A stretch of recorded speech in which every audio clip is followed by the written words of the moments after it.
There we go. Okay. And a couple other people have joined. Well, why don't we call the meeting to order at, what time is it? 6:02. I will. Chip, can you join us? Can you lead us in the Pledge of Allegiance? I sure can.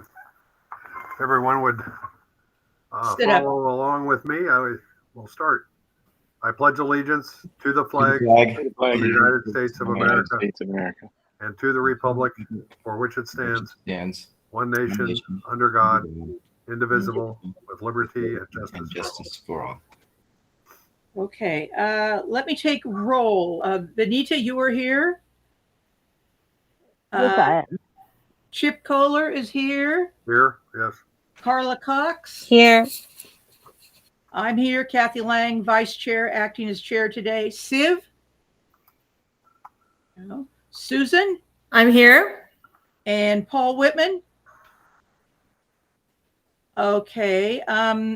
FUSD staff, Kelly is not on yet. No. Samara? Hi. Yes, I see her. Lisa? I'm here. Judith Wallace? She's not here. Okay. Laura Forrest? Here. Stanley isn't on there anymore, is he? Is Stan Ing? Yeah. He attends occasionally, yes. Okay. Nick? Present. Okay. I see Brian. Is anybody else present? Any other guest? Well, okay. The meeting, who is the meeting recorder? I am, Laura. Okay, thank you. It's just on my little notes here. Did everybody get a copy or see the copy of the 5-4 meeting minutes? And hi, Kelly. When was that sent out? It was sent out as an addendum to the agenda of this meeting. To the agenda, okay. Yeah, so, you get the agenda and then there's a couple links in there with other documents. Was that May 24? It was the 5-4 meeting minutes and the agenda. I don't know when the agenda came out. It was the end of May. Towards the end, perhaps the 24th, because we had a long weekend. All right.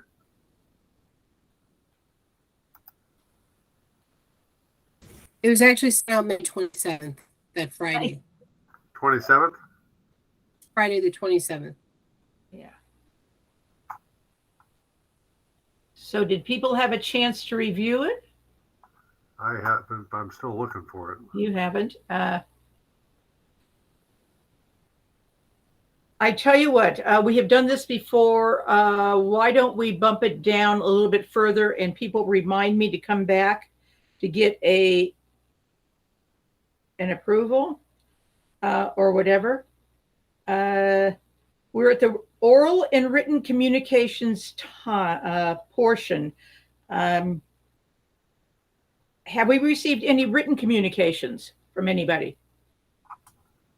I am not aware of any. Laura, have you received any? No. Okay, we do have an oral communication, and that is Vanita. Hi, everybody. I'm going to try to say it. I hope you guys hear it. This happened in April. So it has been some time since this happened, but I did not report it because of various reasons, and a lot of things have happened since. So my focus was on various things and not on this. In April, I don't remember the date on top of my head. It was somewhere in second week of April. I received a call from Assistant Superintendent Nancy Pfeiffer. She was still Assistant Superintendent that time. So I was at Sacramento and I received a call from her. And she requested that I do not tell anyone about this call, about that particular call. However, I feel that I should share it with all of you guys anyways, since the water has passed the bridge now and we are in that bridge where, sorry, where that communication might or might not be relevant. But as a part of CBOC, it is still relevant to us. So she requested a copy of 2018 memo that CBOC sent to the board. As you all know, that our CBOC website was not updated. I'm sorry, I haven't checked it recently, but it was not updated, and many of the communication that was happening between us and the board was not made public. So she was looking for that particular memo, and then she expressed a concern about that she saw some movement of Measure E funds and sort of multi-move transfer within the Measure E funds. So that was a big concern for her. The other thing that happened was she raised the issue of requesting an audit. She wanted us to she wanted to request Alameda County Board of Education to audit Measure E bond money and its usage. But then again, as I said, it was in April, and lot of it has changed. Lot of things have moved. She's no more with the district, but this the points that she brought in that phone call was still they put a question mark on quite a few things. So that's why I wanted to share with you all. Any questions, concern, or we can move on. Vanita, I'd be happy to talk to you at length offline, but I'm glad that you did share this with us, because part of the challenge that was faced with the previous associate superintendent is that she did not communicate with staff, and she did not address or voice her concerns with staff, and would do things that were counterproductive to the progress for the bond program, as well as other things within the district. And so this is very concerning to me, that she was having these kinds of conversations with you all and not allowing myself or any of the other directors who also manage the bond to be aware of her concerns, because if she had them, she should have voiced them with us as well.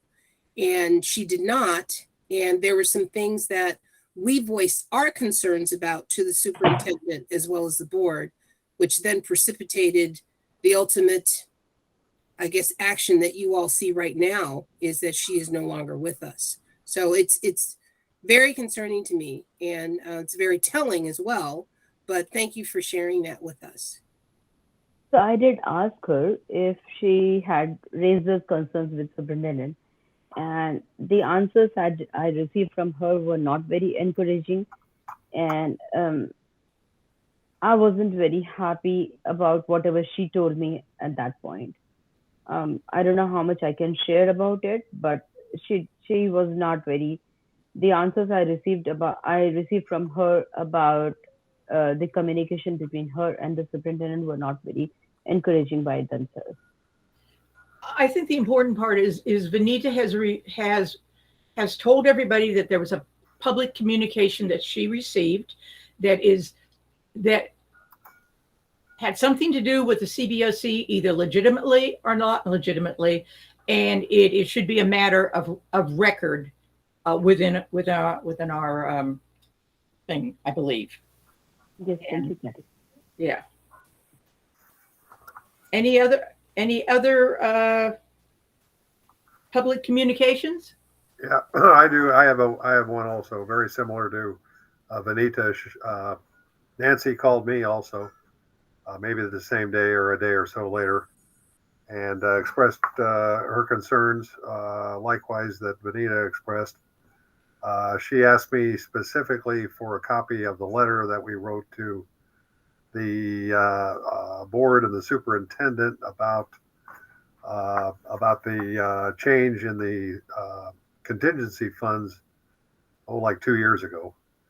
That resulted in the process audit with the company. I can't remember the name of the small company, but they did that quick audit. Total Took School about 3 or 4 Solutions. months. Yeah. And she asked me for a copy of that letter. I said it's probably in the public domain. You can get it there. I didn't send it to her. But she did express concern. And now, thinking back, we never did get a copy of that report, as you know. We met with CJ, and CJ expressed that there was personnel matters that were embedded in that report, and he didn't feel good sending it out to a public in a public forum like the CBOC. So we never actually ever got that report. And then once the school board took action on Nancy's employment, I don't know who that man was, but either her attorney or somebody representing her pointed out that the CBOC would probably have concerns over her concerns. And so I think it's absolutely necessary that the CBOC, this committee, know what those concerns were. Okay. Anybody else receive any other public comments? This is now a matter of record, which is what is kind of the intent. And thank you, Chuck. Sure. The next item is CBOC public briefings. I don't think we've done any in the last month, actually in the last year, unless there's one I'm not aware of. I haven't done any. Yeah. The next item is CBOC membership in terms of service. Has there been any action on that, Kelly? I did submit it for an agenda item, and I have not heard back from the superintendent or the interim associate superintendent as to whether or not they're going to agendize it this next meeting. But I did push that information forward for action. Okay. Any other comments on that by anybody? What about key personnel changes at FUSD related to the CBOC? Is there anything yet? Is there any update? Is there anybody acting? Yada, yada, yada. Currently, the district is advertising for the facilities department for 5 new positions. So we have interviewed one, but that candidate did not make it through the paper screening to be interviewed. And we currently are still openly advertising, and I believe those will close next week, and we'll go through the process of vetting, and hopefully we'll find, some folks. But currently I can't think of any new staff that has been brought on board within the last 30 days, other than, the new interim superintendent, Mr. Bruce Colby, was brought on board. And unfortunately, he's not able to meet with us this evening because he actually is in quarantine due to COVID, and he's been out all week. And we're hoping that he'll return to us within, the middle of next week, hopefully. What's his name and his title? His name is the interim associate superintendent, and his name is Mr. Bruce Colby. And Colby is C as in Charles, O as in Oscar, L as in Larry, B as in Bob. Colby, Y. Excuse me. Y as in yes. Is that the replacement for Miss Pfeiffer? Yes, he is. Okay. And I believe that his contract, when they did the special board meeting about 2 weeks ago, is through September, but he will of course step back once they close the interview process, and if they choose someone before that time. But he is only committed through September to be with us. And he's made it very clear that he's not interested in staying, even though staff has been like, are you sure you don't want to stay with us? Because he's been very helpful and very, very good in terms of his interaction and energy with staff and getting work done. See, previously from the school district? He actually came from Davis Unified, and prior to that, he was in San Leandro. And I believe prior to that, he was in Santa Clara. But don't quote me because I just remember briefly reading his biography. But he retired from the Davis Unified School District. Thank you. Any questions from anybody to Kelly on these items? Sorry, Kathy. Kelly, will it be possible for you to send his name and everything to me? Absolutely, I can do that. Yeah, thank you. Sure, I will send an introduction email right now. Thank you. Mm-hmm. The next item on the agenda is the audit report. Kelly? Alrighty. Let's see. I believe that I just sent that to you guys because I realized that I had not attached it to the reports. So I wanted to make sure that you guys had an opportunity to at least have a copy of it. And then I don't think anybody's had a chance to read through it, but here it is. I have a copy of it. I'll share my screen with you guys. That's it. There it is. And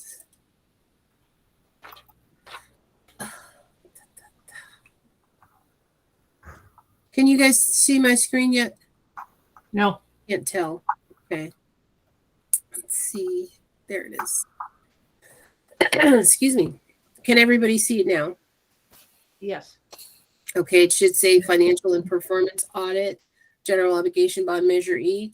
I did ask a representative from Edie Bailey to be here, but unfortunately they had a prior engagement of another school district where they have to do a board meeting this evening. But they said if you all have any questions and you would like to write them down, we can record them and they'd be more than happy to respond. And then if we'd like for them to come to the next meeting, they will make a representative available if we're not able to get our questions answered that way. Excuse me. So this was completed and it's dated June 30th, 2021. So it's the previous school year. We're always 1 year in arrears. And here is the table of contents. As you can see, here's the statement from the independent auditor. Here's all of the financial statements, which will show our balance sheet, our statement of revenues and expenditures, and any notes on the financial statements that are pertinent to their evaluation. Then also they have the performance audit also listed. And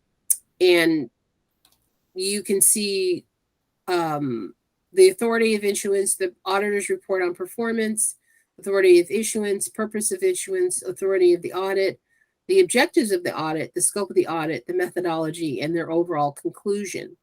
It's quite lengthy, so I'm not going to dive into all the particulars, but excuse me.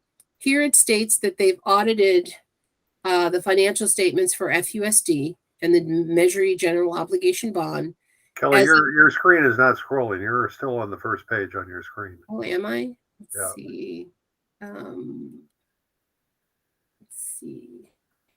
I'm going to stop sharing and then I'm going to reshare with you guys.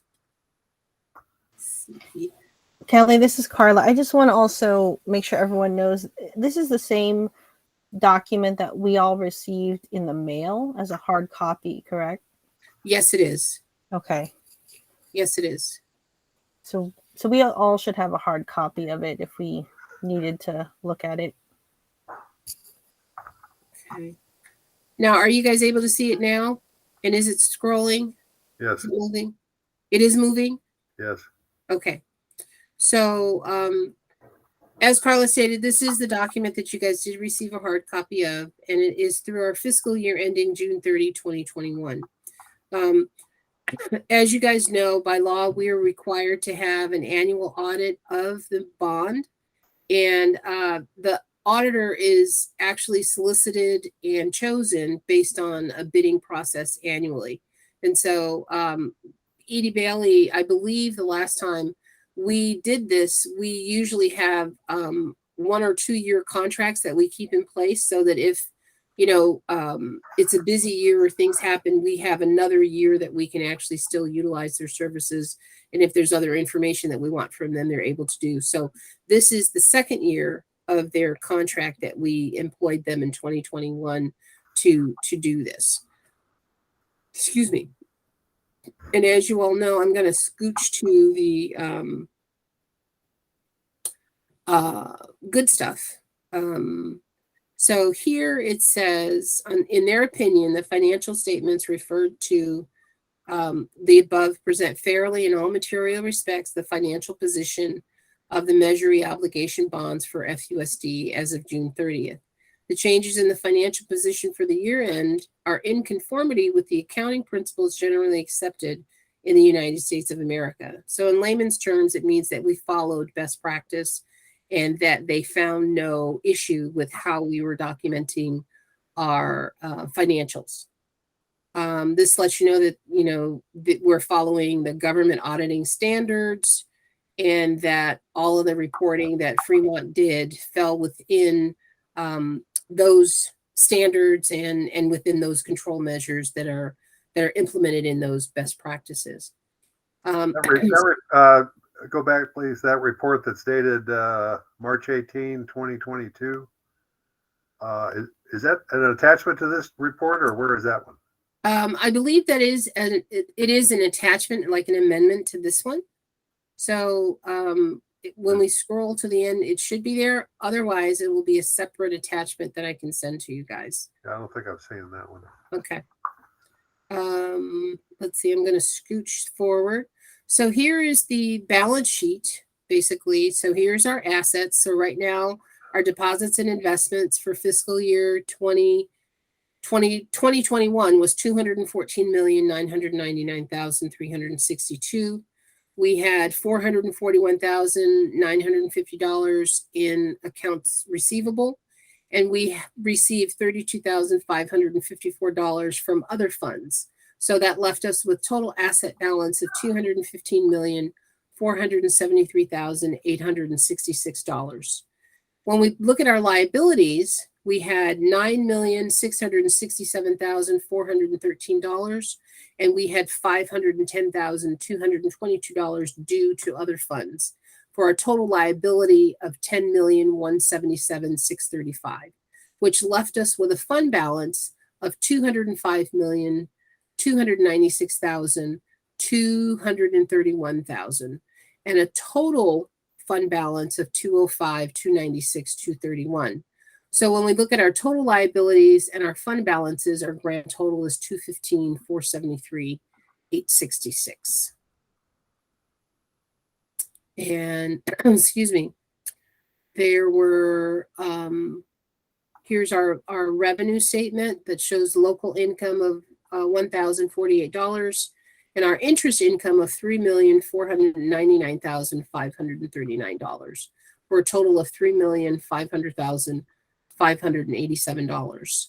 When we look at expenditures, salaries and benefits are $298,171,000.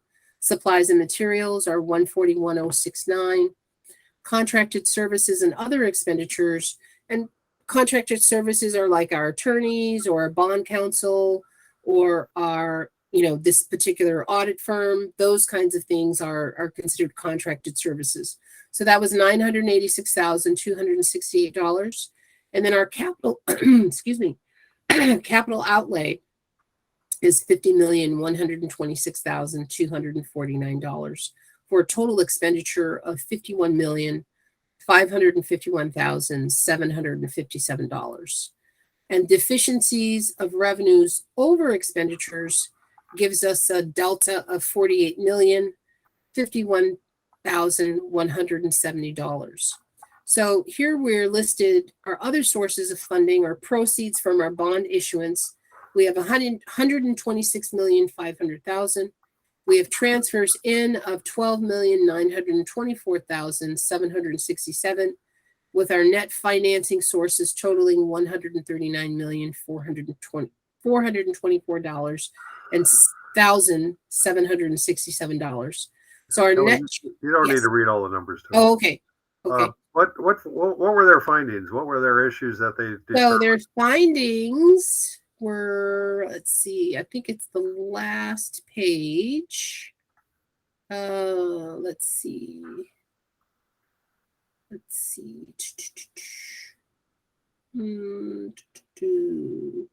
Here it is. There were no audit findings reported in the prior schedule of findings and question costs. So they found no discrepancies and no errors, and they presented this to the board, and the board accepted it. So here's the performance audit. So that was the financial audit. Here's the performance audit. And this particularly, excuse me, this also talked about how they did it in conformance with the government auditing standards. And the results of the test indicate the district expending building fund Measure E funds only for specific projects approved by boarders in accordance with Prop 39 and outlined in the article. I forgot my Roman numerals, so I'm not going to say it, but X111A Section 1B 3C of the California Constitution. And so this is basically stating that we followed and conformed to the regulations and stipulated rules as stated by these articles for us to have expenditures for this bond program. And then this is all the backup that follows behind it. So there was no negative findings, and there were no, what they called no exception taken, which means that our audit came within like 0.1% of whatever, the balance or the expected outcome of the balance of our dollars would be. So that's very good. And we have had positive audits for, I guess the last 7 years that it's been done. So, and it says here, the results of our tests indicate that, sorry about that, guys. I'm gonna turn this off. Goodness. Sorry. So the test results indicate that in all significant aspects or respects, Fremont Unified has properly accounted for all the expenditures held in the Measure E building fund, and that such expenditures were made and authorized for the bond projects. So this is a very good, result, and just let you know that we were in compliance. There was no funny business going on. And here it says notes, there's none reported, and there are no findings or question costs that were indicated in this report. So Carla has a question. Yes, ma'am. Yes, I do. Kelly, could you explain, I guess, more in layman's terms, what the difference is between the financial audit and the performance audit? So based on my understanding is that the financial audit purely looks at the accounting and the actual financial balance of, 1 + 1 = 2, 2 - 1 = 1, that kind of thing in terms of accounting. The performance audit actually looks at how the money was spent and how the funds were applied to the specific activities that they were actually spent on. So when the funds were spent according to what the Measure E bond stated, they actually went in and looked to see, hey, are we spending it on construction? Are we spending it on an allowable expense related to construction? Or are we spending it on something that's totally not appropriate for what the voters have voted for and what the bond is supposed to be spent on? And so when you look at those two things, one is purely on a mathematical evaluation and, dollars in, dollars out.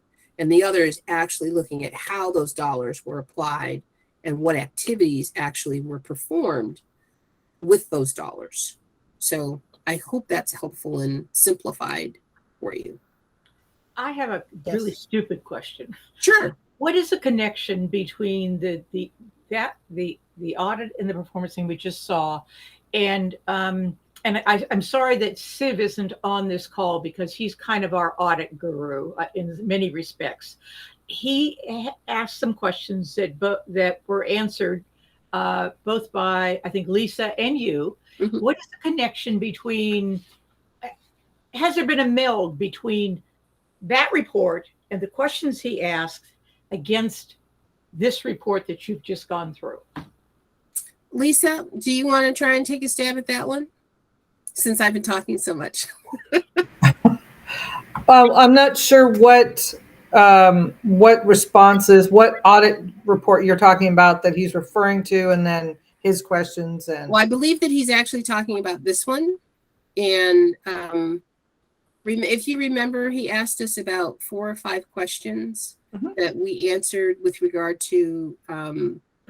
Actually, let me pull up his. Oh, you're talking about, Kathy, you're talking about the financial report that we produce at this meeting. Is that correct? This is where I feel stupid. I've got the, it's listed responses to audit questions posed by Siv, and your answers and Kelly's answers. Right. And it was from a report that we got relatively recently. Yes, it's the financial report that Samara goes over at each meeting. Oh, was that? Okay. Yeah, so he was, that financial report is dated 5/15 because that's the last upload from Escape that went into Keystone, which is where we pull the information from for the CBOC report now. It used to be pulled from Accountability, which was the program Vanner used. Now the district has changed to a system called Keystone. That information gets pulled from Keystone. Samara creates the report and produces it for this meeting. So his questions were tied to that report. Okay. Yes. And I appreciate the fact, by the way, that, he was able to ask those questions. And I appreciate the fact that both of you did take time to answer the specific question. So it really, it's like, this really has nothing to do with what you were just talking about. Correct. No. Well, actually, in a way, if I'm understanding your question, Kathy, yes, it does, because so the report that I'm reading from is at a macro level. It's looking at the entire bond, whereas the report Siv was evaluating that we submit to you on a monthly basis is a micro level, because we're letting you see on a month-to-month basis.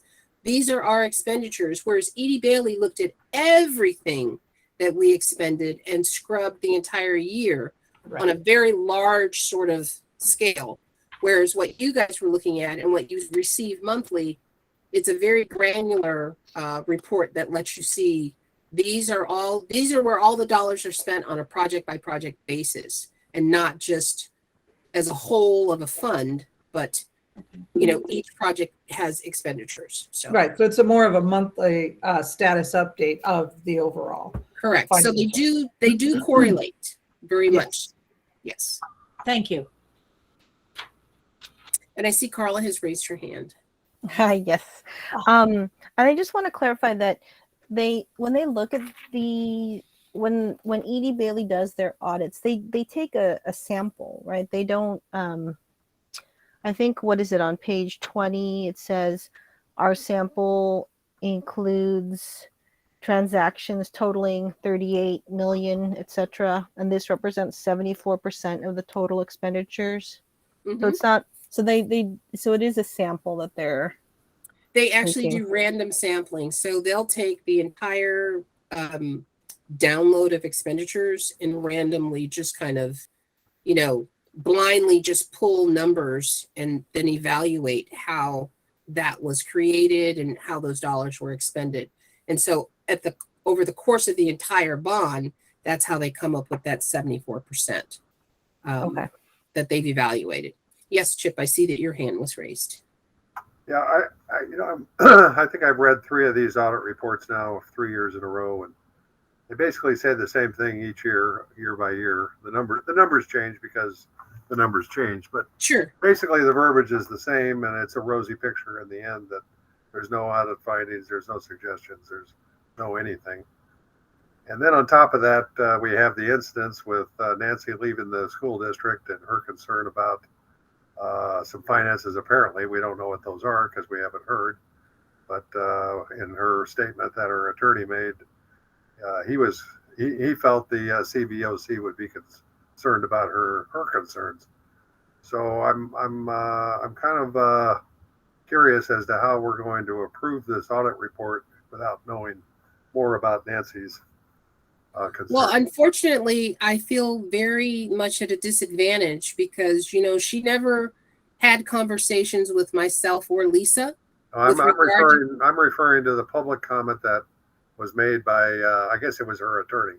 I understand that, but as I was going to state, we have not received any information with details as to what those concerns are to be able to even respond to them.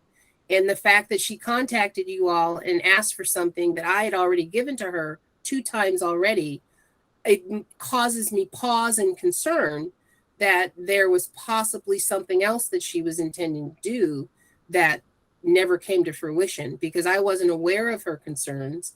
And Lisa and I meet weekly with her, and she never would mention to us what her concerns would be, if any, with regard to what we were doing. And she was fully aware of everything that we were doing with regard to all functions on the bond and any financial transactions, because they had to go across her desk and she had to approve them.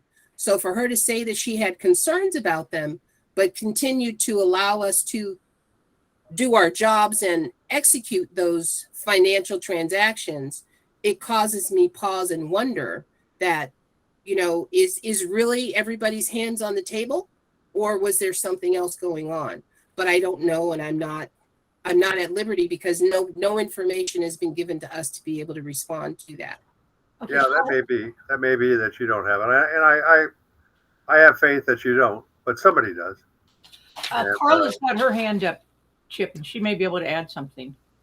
So I just want to let Chip know, and I don't know if he was present at the last meeting that we Vanita had asked that a subcommittee be created to address allegations that were made at the board meeting by Ms. Pfeiffer's attorney, as well as any other kind of concerns in that vein. And I think I don't want to jump the gun in terms of Kathy's agenda, but Chip, if you are interested in joining the subcommittee, I think that would be a great idea. And there is plans to meet with the superintendent to follow up with CBOC's concerns about those comments that were made at the board meeting. Okay. Brian, you had your hand up. Thank you, Kathy. I actually think Carla's summary is spot on in terms of the next steps. I did want to share that Vanita and I met with the superintendent, I think it was 4 weeks ago, and this topic, along with other topics around CBOC and FAC stuff, were discussed. And at the time, the superintendent noted that there is an investigation. Yes. And I believe that's public information as shared as well. So I think that is a possible, in addition to the subcommittee Carla just referenced, Kelly, that's a possible feedback you can share with the superintendent is this part of that investigation, and can the CBOC relevant portions of that be shared at some point? I will definitely make the ask and wait for direction. Yeah. The subcommittee, by the way, is meeting with the superintendent tomorrow afternoon. Wonderful. So I think we should do one more thing that was brought up. We never have a meeting, a closed door meeting, just between the committee members. And I was told that it won't be a violation of Brown Act if the committee has a closed door meeting without having, and it will be announced public meeting. It will be announced meeting, but a closed door meeting just among the committee members and not the staff. At that point, we can probably share a little bit more or whatever we, and be candid probably. Right now, I know we all are trying to walk around the hot rocks that we have in the room. We are trying to do a lot of things and we are not at liberty to talk about so many things. So, what does the committee think? What does this committee, the volunteer committee, think that do you think that is a good idea to do? We can report to the committee. I know we are supposed to report to the committee as a formal committee. We will be doing that, but just as a committee also we can meet. I think Brian's got has his hand raised. Brian? Thank you for allowing me to speak even before the other committee members, but just want to make sure I understood it. In general, there are very few circumstances under which a Brown Act committee or a Brown Act body can have a closed session outside of the public. So, and I cannot think of how this situation would merit a closed session. So, I wanted to share that. I'm gonna just jump in, Brian, because I'm gonna go right on that same point. Like, I'm looking at the bylaws, and I don't see where it allows for closed session meetings of this body, and in fact it says all meetings of the committee shall be open meetings. So we can look into it further, but that's what I'm finding in the bylaws. You're right, but this was a suggestion from California BOC director that we should have just the closed door committee meeting. And I did ask him about Brown Act, and he said it's okay. It will not be violation of Brown Act. But I think it's a fair point. If you can figure it out, if it will not be a violation of Brown Act, then only we'll meet. Yeah, I obviously there could be the ask there, but I also think, I think that there's been a public statement about concern about Measure E bond funds, and the CBOC in their subcommittees can ask the superintendent to I presume to investigate that. That should all be in public. I don't think there's anything that we should be concerned about being talked about in public. That transparency, I think, is good. Yeah, Brian, I think that we did establish in the last meeting. It is beyond that that we are talking about. We are not talking about that specific incident only. We are talking about in general having a committee members meeting as a closed door meeting. Carla, you have your hand raised.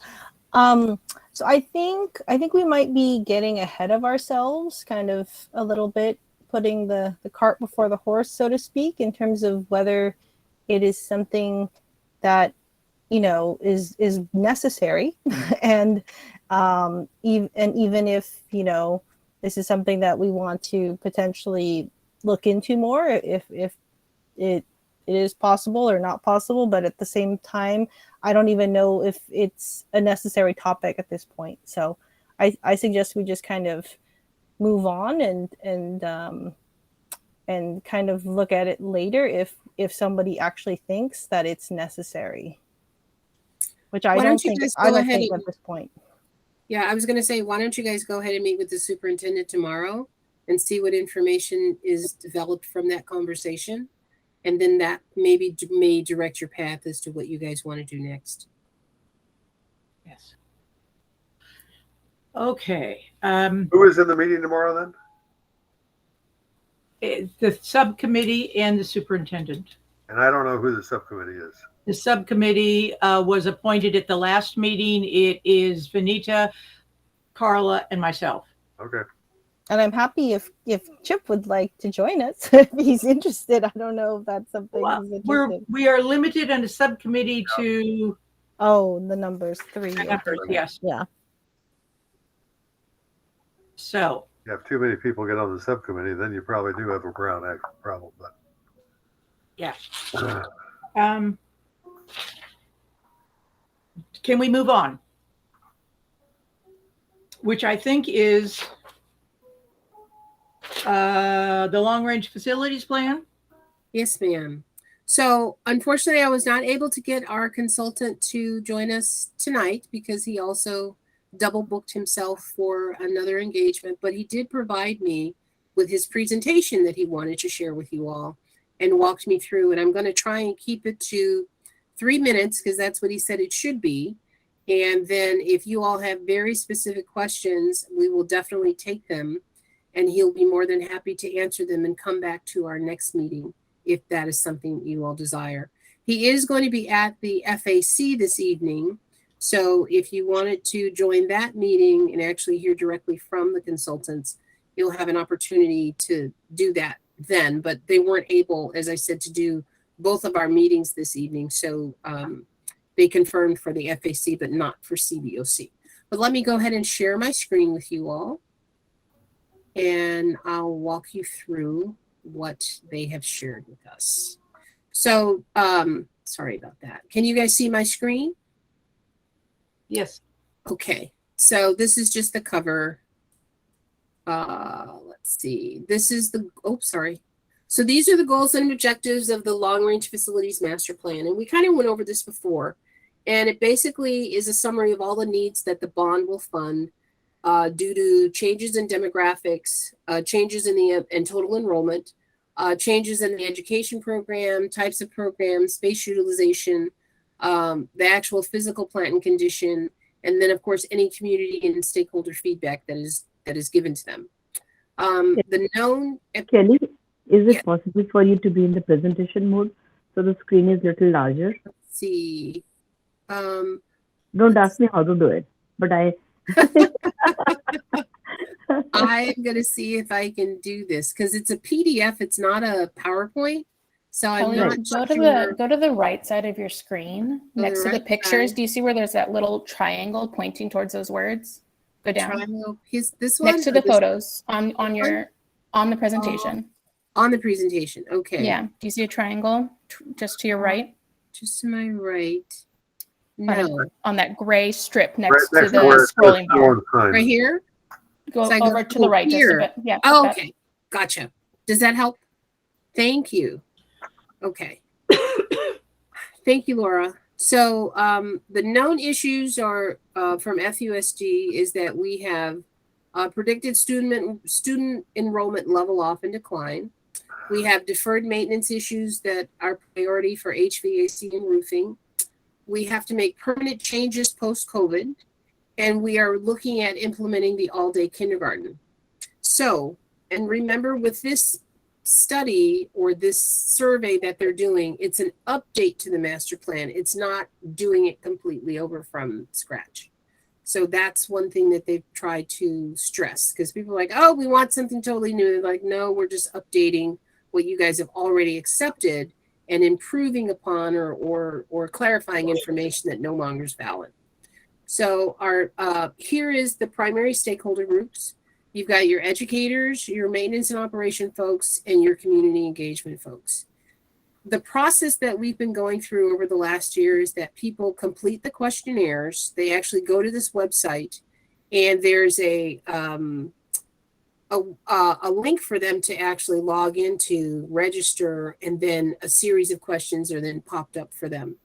The next thing that's actually happening right now is that they're doing site reviews. They've actually already met with most of the principals via online, and now they're actually visiting the sites to validate the information that they have completed.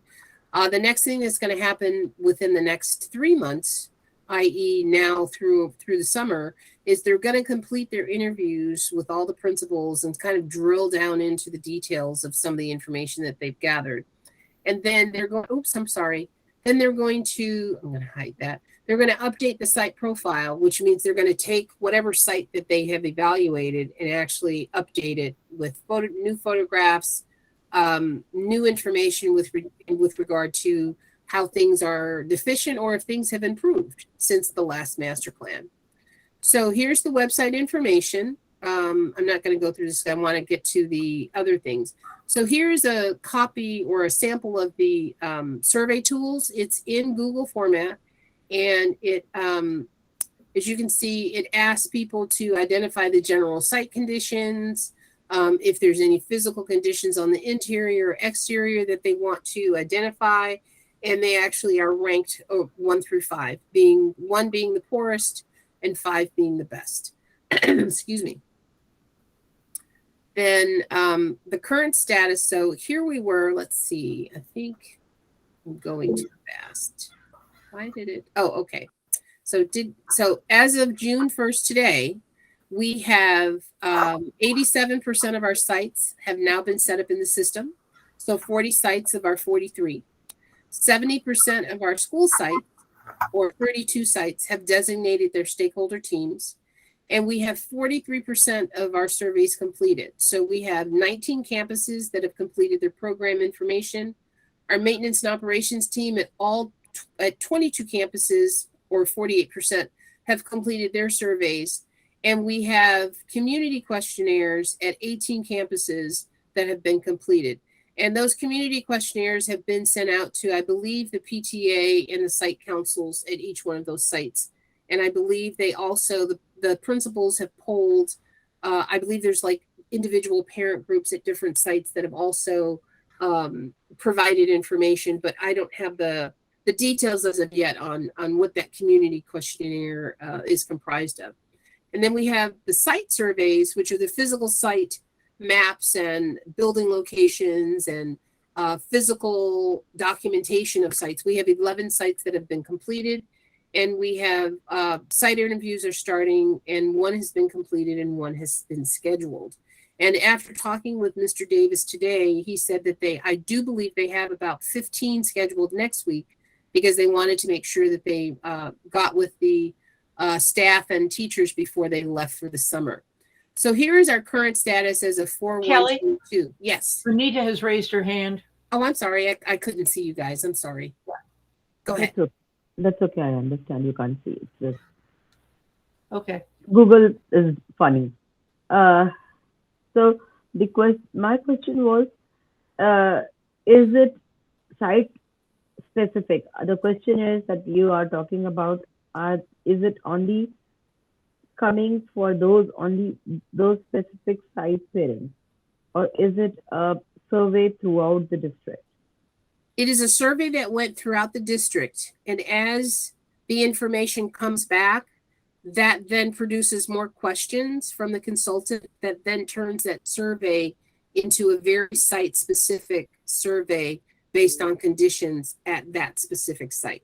So if a general question, hey, do you have HVAC problems? Well, one site may say, no, I don't have any, whereas another site will say, oh, I've got 4 buildings that don't operate. And then the consultant will say, well, please give me more information of what you're talking about. And then they kind of drill down and create very specific, detailed information for each site after the general survey has gone out. And the general survey, you said the participation rate is 43%? Yes. Let me go back to the presentation. Let's see. The surveys, we have 43% complete. So we have 19 sites, 19 campuses that have done the programming, 22 campuses for maintenance operation, and 18 for the community questionnaire. So it's been pretty good because we've gathered a lot of data over the last couple months. So here's what it looked like in April of this year. And as you can see, we've got a lot of orange areas of no that information hasn't been gathered and people haven't completed. But here's our data as of June. So you can see there's been a lot of activity, a lot of participation, and a lot of activities. And here you can see the site visits that have been scheduled, and then all of these others that are pending. And here's dates that they were actually completed. And then here you see the initial registration, team questionnaire, program questionnaire, M&O questionnaire, community questionnaire, and site plan. And then as you can see here, all of those that are scheduled, and those that are pending have the pending status. And here is the school sites here, and here's the address, their contact, phone, and email. So it's, and this is how they've been gathering a lot of the data. So the other thing, so here's a sample of how the data is segregated once it's received. So you can see this one is a example from Centerville, and it was revised June of last year, and it identifies the rooms and then identifies the conditions for these particular spaces. And if you guys remember, 1 is the poorest and 5 is the best. And so as you can see, this was prior to Centerville's construction actually starting. And as you can see, they had some very low numbers in a lot of these areas. And so now when we revisit this time at the end of the summer or even next year, we should have 5s all the way across the board because everything should be brand new. So this will definitely change for Centerville. Here's another example of Forest Park Elementary, and I'm going to see if I can make this a little bit bigger so we can read it. So here's your Forest Park Elementary. Let's see, that a little bit better to read. So here you see priority 1. Here's your education programs, your maintenance and operations, your community, and then any notes. So green means that, let's see if I think there's, so green means it's a low priority and that it will need to be addressed in 3 to 5 years, but it's not an immediate need right now. Yellow is medium, which means it needs to be addressed in 2 to 3 years, and we need to keep our eye on it. And the red means there's a high need and it needs to be addressed within our next calendar year. I see that there's a question that popped up. Brian. I was just looking at the, it's useful. How are these priorities picked? So for example, priority 3 is a water bottle filling station. Is that, is there a district standard there, and then and that's why it's a priority, or is that just the site giving input on what it thinks is important? Yeah, so the water bottle filling stations are district standard, so all school sites have them. So it's a low priority because all the school sites have at least 1 to 2. That's why it's not like a priority, versus if the plumbing in the bathroom needed to be addressed, then that would be a higher priority over the water bottle filling stations, because that's an immediate need that impacts overall operations. So they look at those kinds of things to say, does it impact instruction? And is it something that we do on an annual basis, or is it something that's like a major modification that needs to occur? Then like projectors mounted in the ceiling. So most classrooms have projectors. And I believe as part of the Prop 39 updates, a lot of classrooms got, projectors and new Wi-Fi access points and phones and bells and clocks, bells, and speakers.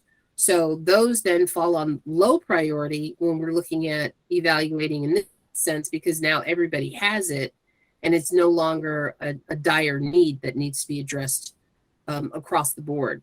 But there might be 1 or 2 rooms that still need to be modified because they maybe have changed use, or they're expanding to make it into a classroom where maybe it was a resource room before, but those are not often occurring. And so that's how they look at the priority in terms of how it impacts the opportunity for instruction, and if it's a fire life safety issue as well. Susan has her hand up. Okay. Yeah. So hi, Callie. So this is a very good list, and I know it's a living document. I mean, of course, the needs and the changes, right, every year for different schools. Yes. So how often do we update this list so as to keep it up to date?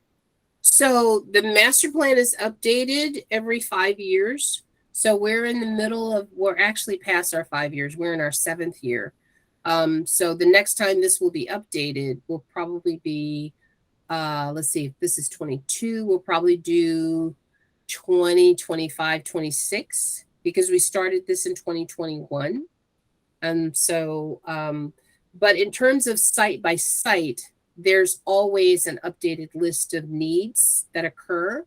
But in terms of incorporating into the master plan, it only happens on a 3 to 5 year basis. Okay, thank you. And what I was going to say is that he wanted to make sure this is how they're receiving the information and sort of categorizing it, but how they're going to be presenting it to us is not necessarily going to be the same way.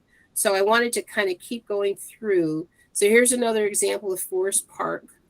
And this was also, you can see the difference between Centerville and Forest Park in that they have very different needs. So here you can see the type, the category, the description, location, notes, and priority.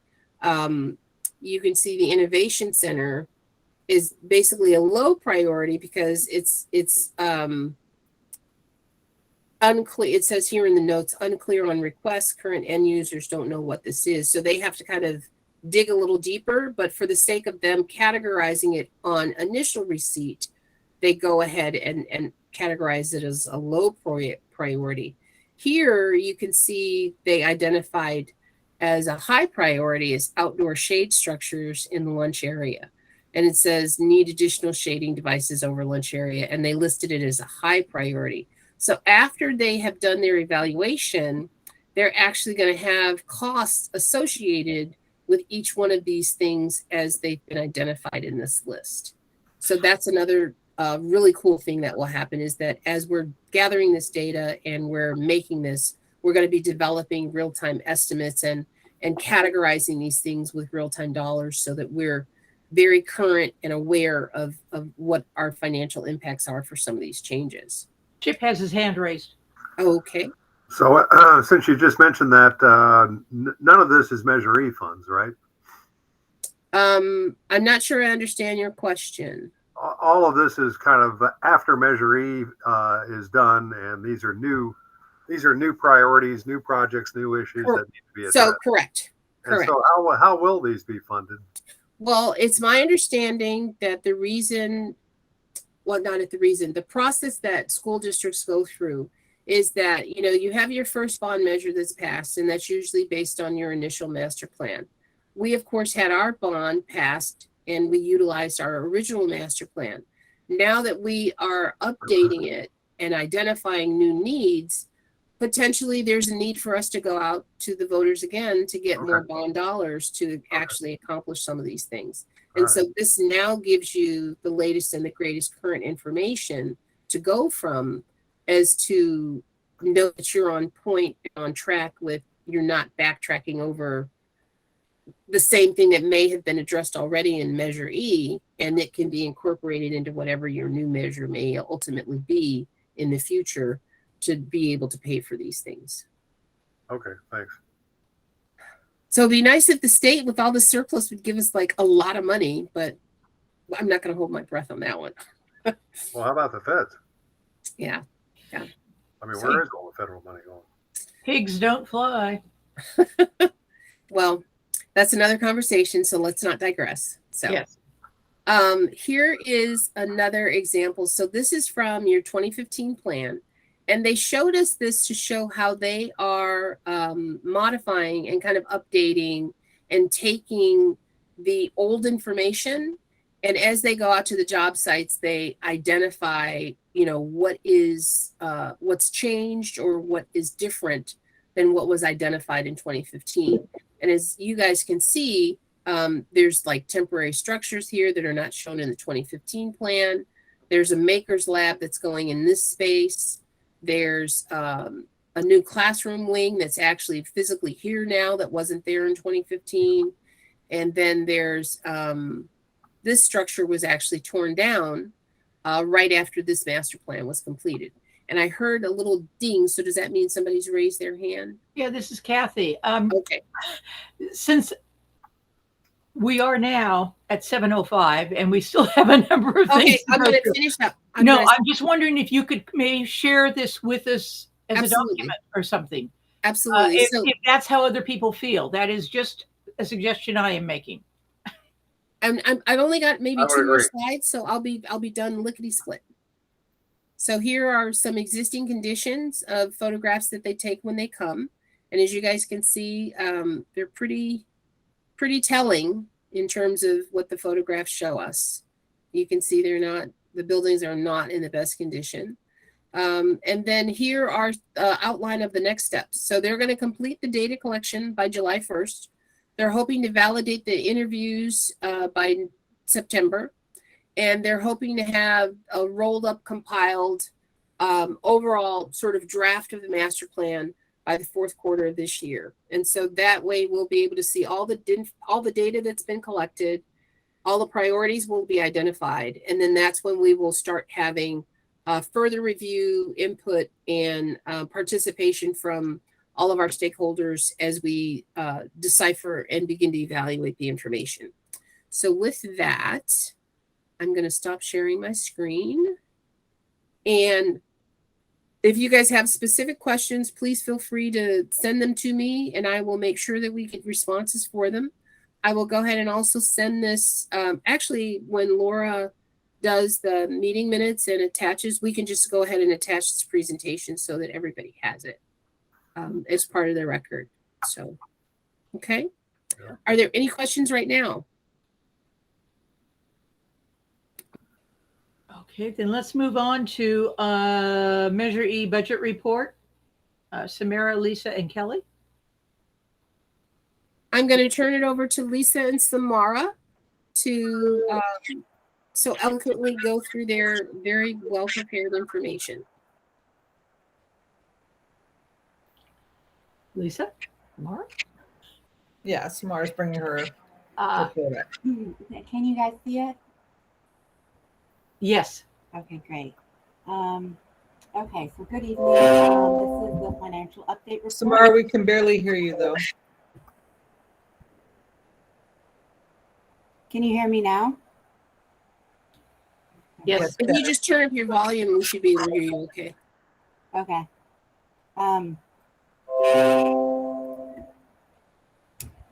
So there have, I did make some changes based upon, some requests that were made, and also just so it's a more simpler, easier report to read. And I'll go through those. So as you can see here, sorry, I lost my screen. The summary here is color coded to correspond with the graph, and the labels on the graph match the language used elsewhere in the report. That was a request that was made, and also footnotes are included throughout the report to show the history and the board approval dates and such. So as you can see here, it's showing the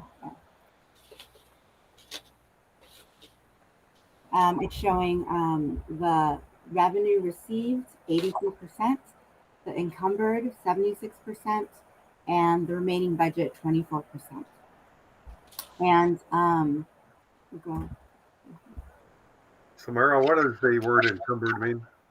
It means it has been set aside, contracted. The checks haven't been written yet, but that's promised. Basically, it's like promised or set aside.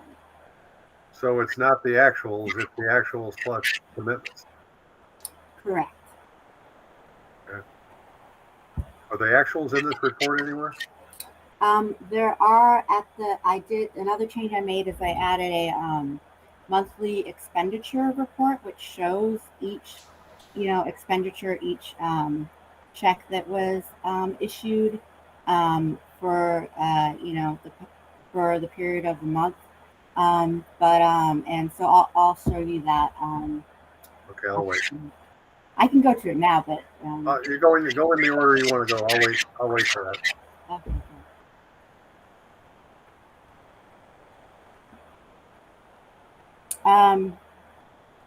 So here are the in-progress projects. And I wanted to address, Siv had a question regarding why the overall budget had decreased by about 17 million.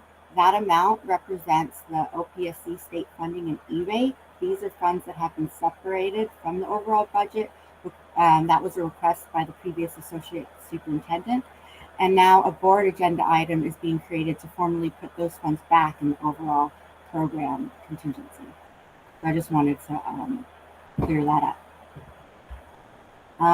And this is the program administration cost, which also Siv had a question about what these, what types of services this represents. And it's, district salaries, legal fees, program management, advertising costs for like RFPs, district-wide surveys, things like that.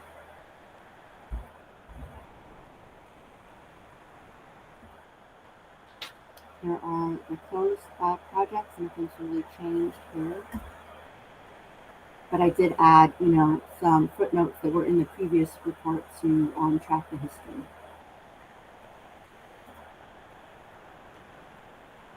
And these are the Group 2 and Group 3 projects, the projects that have not yet started but have budgets. And those budgets are included in the grand total 664 million, 0.2 million here. And another request that was made was to include the list of the not funded projects. So that's what this is here. As you can see, they don't have, they're not part of the 664.2 million. They don't have actual budgets assigned to them. And yeah, they're not represented in that budget.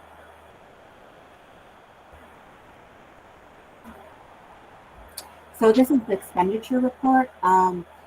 Because the latest data import that was made was May 15th, I didn't want to just give you 15, from the 1st to the 15th of data. I wanted to give you at least a month to give you a better idea of, what's spent and everything. So this represents information from April 15th through May 15th. And it's probably hard to see. Let me see if you can see me. So as you can see, these are like the actual checks that were issued for to these consultants. So yeah, I don't know if you guys want to see a particular thing, let me know on here.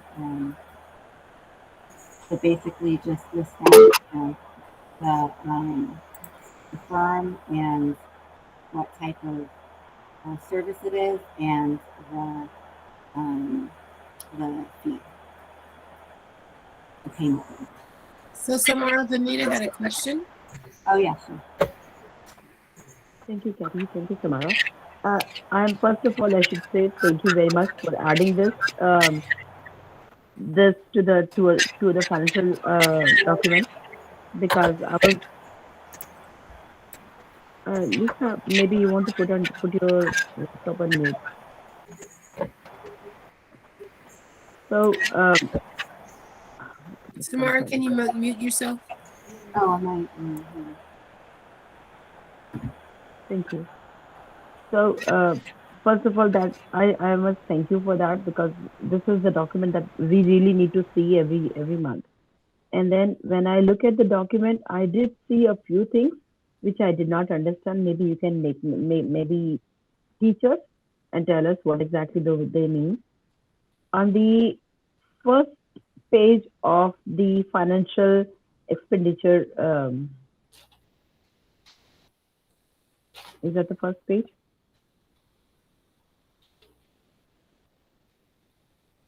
Can you move to the next one?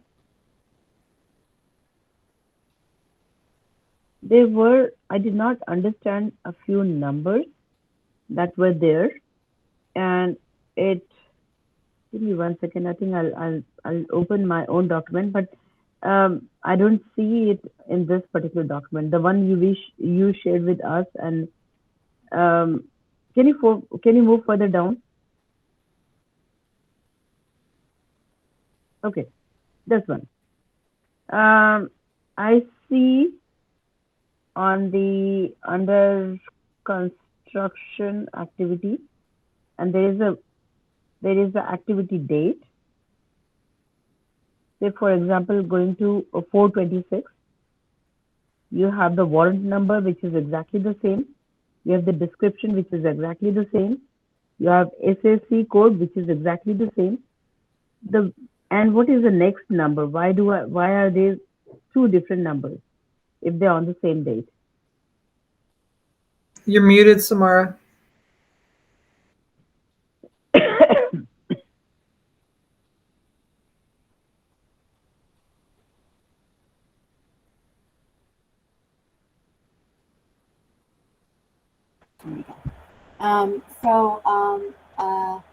You're saying what was the issue? I'm under construction right here, right? That's what you were.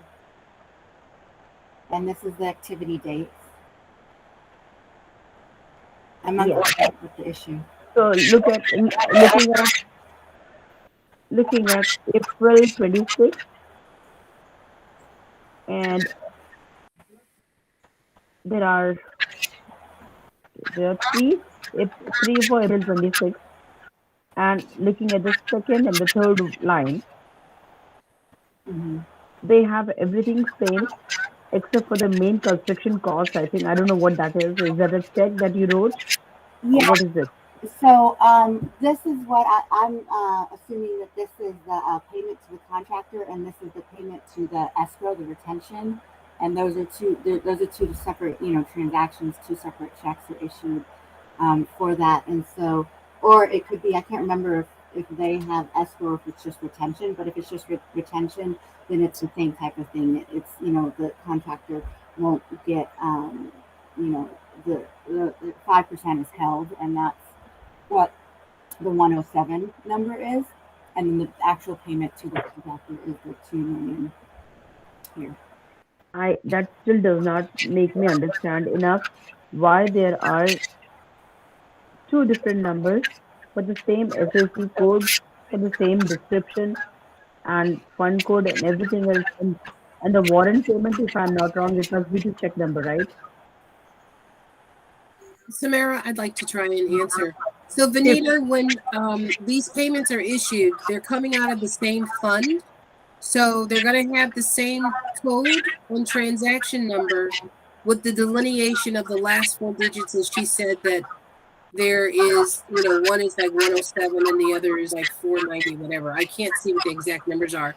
But because they're part of the same transaction, that's why you see those numbers. They look exactly the same, with the exception of one that would identify it as the escrow and the other that would identify it as the progress payment for the same vendor for that same transaction. And you may see on the same day 4 or 5 vendors who have the same thing, because we only process checks on Tuesdays and Thursdays in accounts payable. So even though vendors may submit on different days, they may be processed in batches on a Tuesday and a Thursday of a particular week. I hope that was helpful. Yeah, I was going to ask you, Samara, if you could grow the screen, because I couldn't see what she was referring to either. I had to zoom in myself, and so I believe that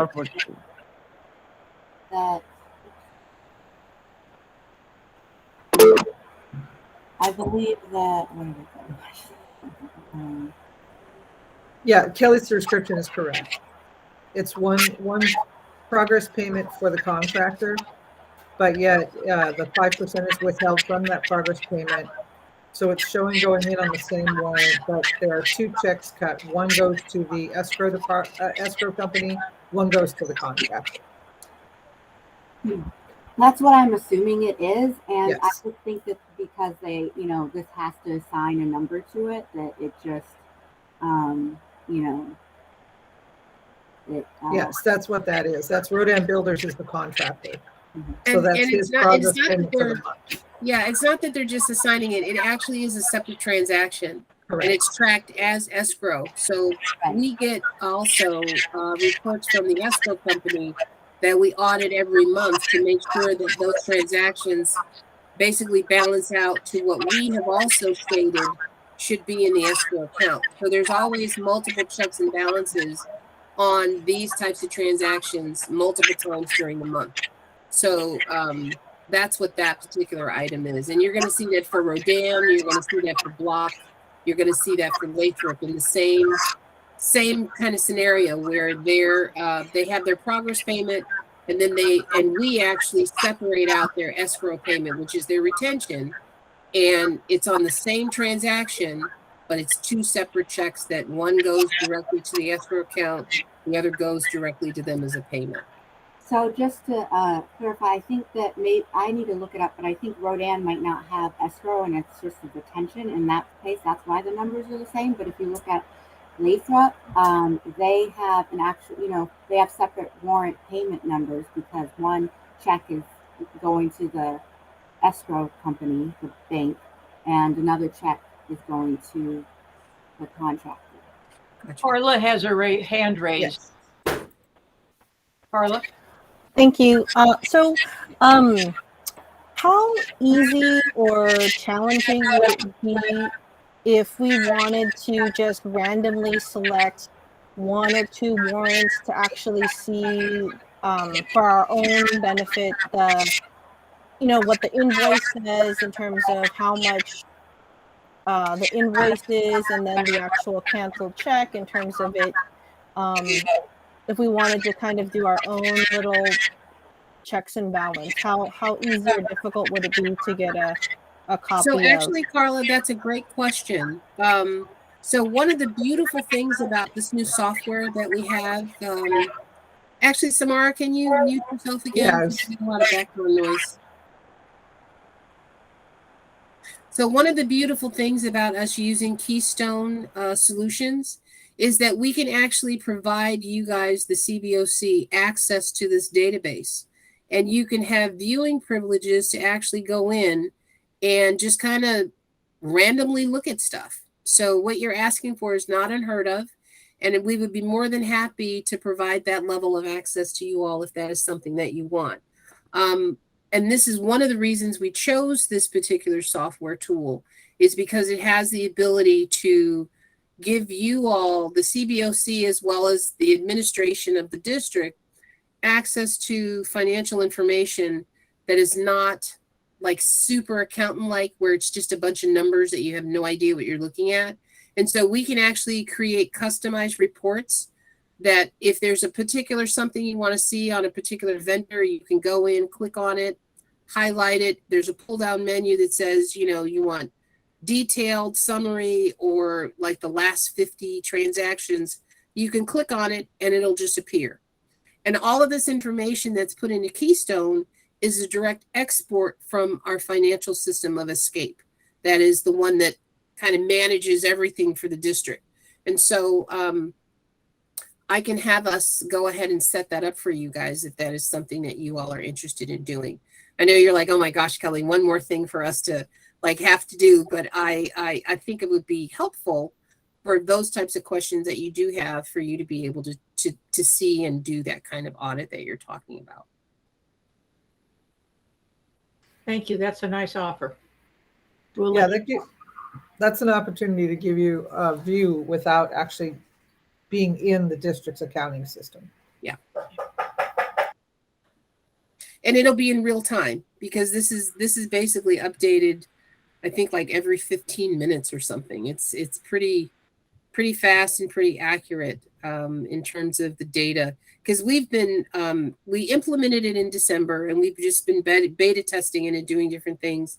And I know between Lisa and Robbie and James Arkela, we'll just do exactly what you're talking about. We'll just randomly go in and do a check to see if it's really working, and it's amazingly accurate. And so we're very happy with this new tool that we've implemented. And I think that you guys will, as you grow accustomed to the formatting, will find this to be very helpful as well.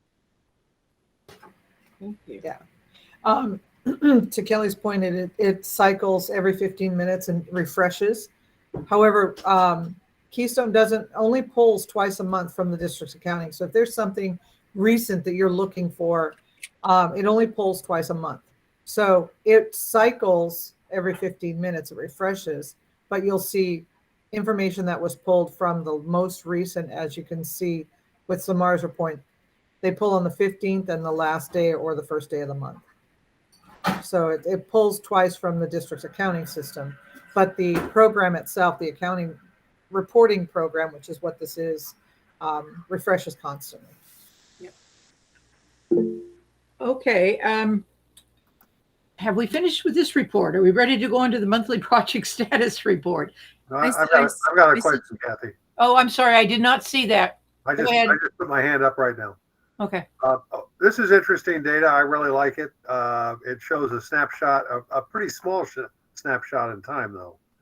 And what I'd be more interested in is a table like this broken down at the various projects and then broken down into these subcategories like main construction, construction management, demolition.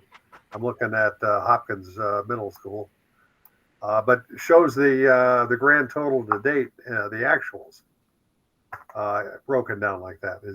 How can we get that data?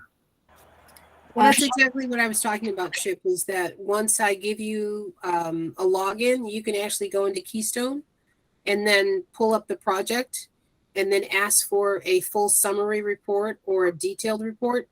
And it'll break out all of those subcategories that you see in summary right now. So you can actually see, hey, this is what we spent in planning. These are all the vendors. These are the actual accounts, that kind of stuff. So you'll be able to see what you're talking about when we provide that to you.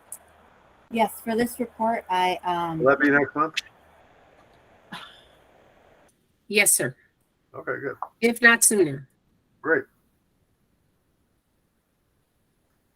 Okay. The agenda, where are we? Are we done with this report or are we going on to the monthly status report? Oh, Kathy, there's a message in the chat that says we have to make sure we approve the minutes for the CBOC before we use a quorum. Okay. Yes. Nobody can leave yet. Okay. Do I have a motion to approve the minutes from last time? Have people actually? I have a question. I don't know. Is Laura still with us? There was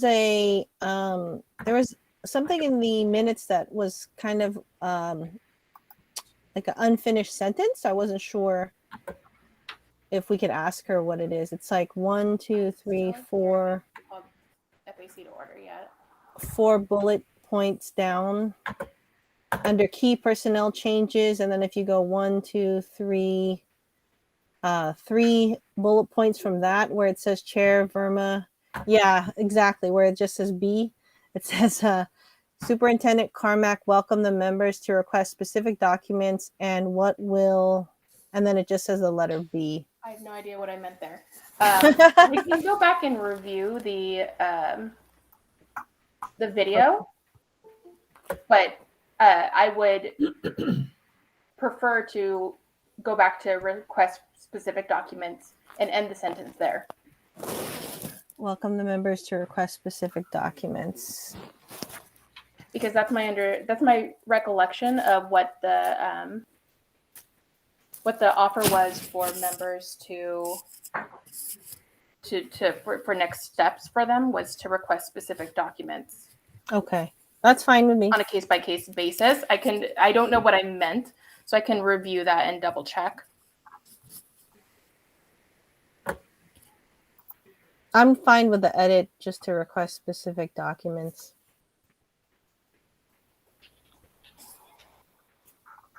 Okay, are there other questions on the minutes? Do we have a motion to approve? I move to approve as amended. Do we have a second? A second. That was Sue? Yes, Susan. Okay. Sorry, Susan. Okay.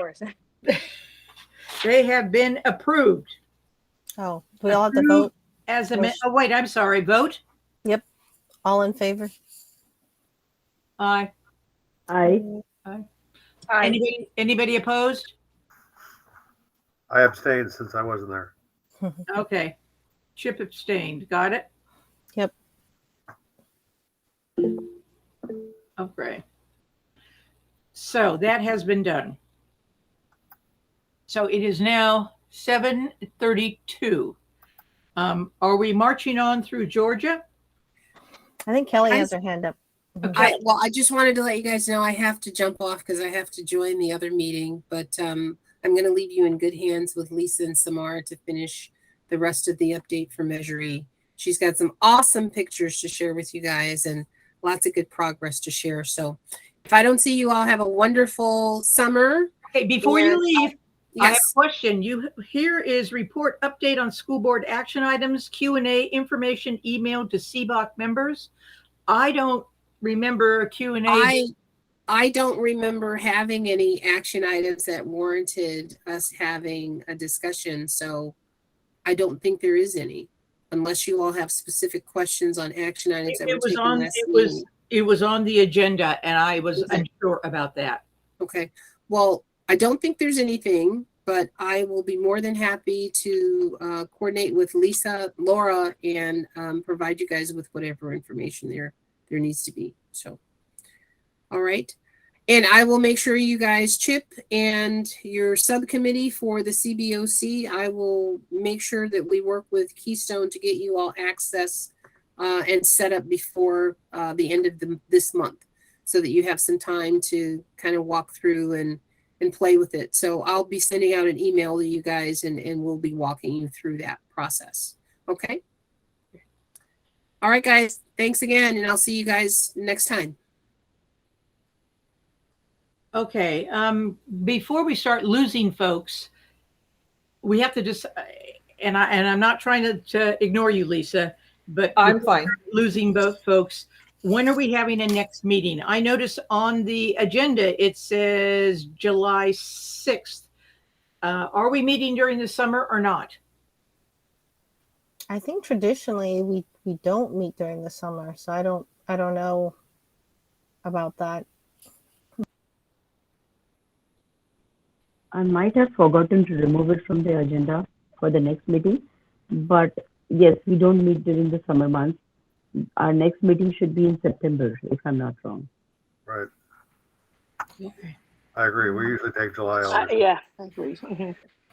Would you like us to still send a financial and a progress update for July and August? That would be great. I think so. Just so you have it? Are you guys interested in We can that? certainly do that.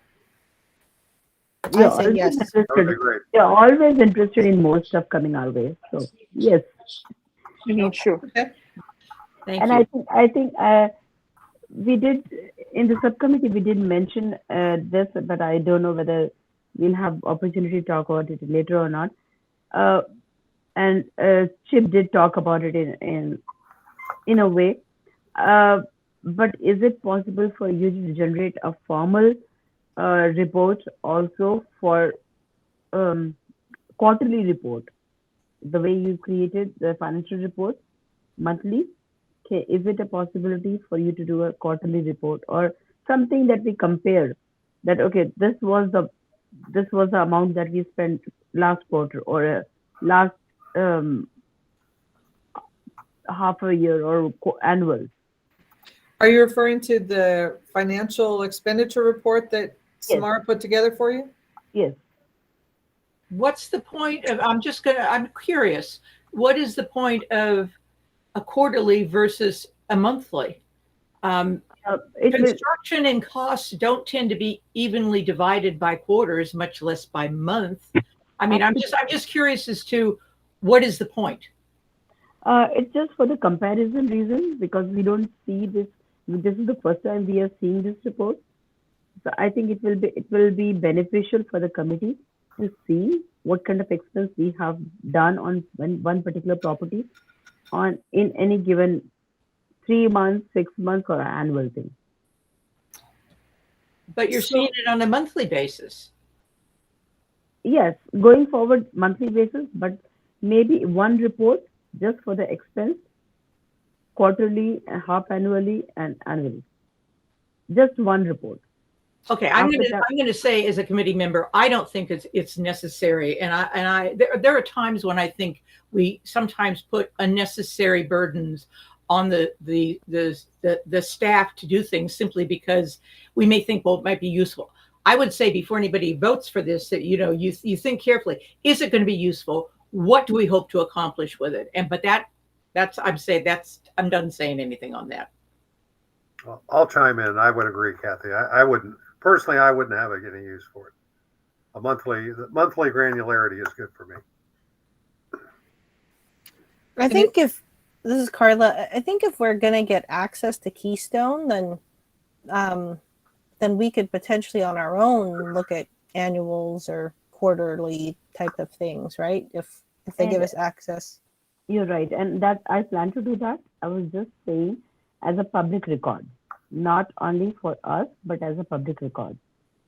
But If I may, if you guys don't agree, that's fine. yeah, and if I may, we'd be happy to produce whatever you'd like, but as long as we're aware that on a monthly basis, you take a monthly snapshot of every check that an expenditure that's been processed for that month. So a quarterly would simply, I believe, Samara could go in the system, as you can as well, would go in the system and say from January 1st to March 31st would be a compilation of really the 3 months that you had already seen all in one report, because that won't change. Does that make sense? And Rob, it will not be a lot of ask. It will not be like you are spending hours. It will be a 1 minute thing for you to just to generate it. Yes, it's very simple to generate. Absolutely. It would be the same because I put in the dates. So I would just change the dates, and then there would be more pages in the report. So it would be Exactly. the amount of clicking. Or whatever. Yeah, it'd be very simple sort. I don't know if any of you are familiar with Crystal Reports, but yeah, it's a data dump of you put start date, end date, and it will just dump everything that is in the system between those two dates. It's a very simple. Chip has got his hand raised. I don't think you need. It will need hours on this stuff just to generate the report. That's what is my thing. I do have one more question for Samara regarding the finance report. What happened to the famous line item called contingency? It is here. While she's pulling that back up, I'll just I'll add that the cover sheet that Samara presented to you is an update based on requests that we received from the committee last month to remove a few of the superfluous columns. And so she worked hard to get that done. That did take a little tweaking because the cover sheet is a document that we produce manually. It's not something that's able to be pulled from the system. Right. But hopefully it reflects a more simplified presentation of the information as requested from last month's. We gotta be able to see the contingency, simplified or not. We gotta see the contingency. So if it's there and I missed it, please point it out to me. Okay, so.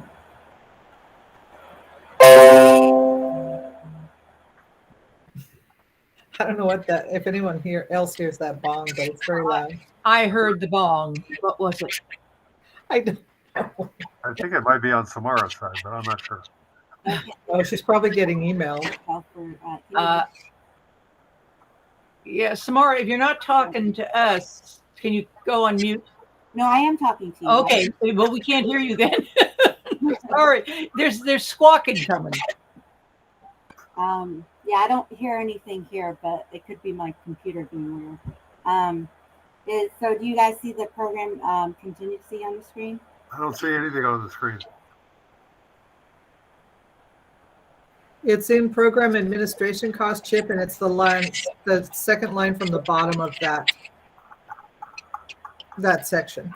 Sorry, are you saying that I'm not sharing my screen? Your screen is sharing. It says Second line from the bottom says district-wide program, bond program contingency of 1.1. And that is because the, based on the previous discussions of the Prop 51 money funds, that hasn't been put back into program contingency at this time, but a board item is being put together to do that. So you're saying right now the contingency is 1.1 million and Correct. allocated funds 6.6 million are eventually going to fold into the 1.1? No, not the allocated funds. The allocated funds is something different. Oh, no. Yeah. I can't read, Samara, your screen, but Yeah, sorry. Let me zoom in. It has a note right here. So it says that anticipated E-rate funding has been removed. So that's the that's here, and then OPSC state funding has also been removed, and those are the items that we need a board agenda item for approval to put back in there. correct. I was going to say the contingency is greatly reduced from what it was. Yeah, it's been 1.5, 1.1 chip for quite a few months now, since the previous associate superintendent requested that those two items get separated from the program contingency. I think that was in March. Yes. That's my recollection also. Yeah. We're hoping to have a change.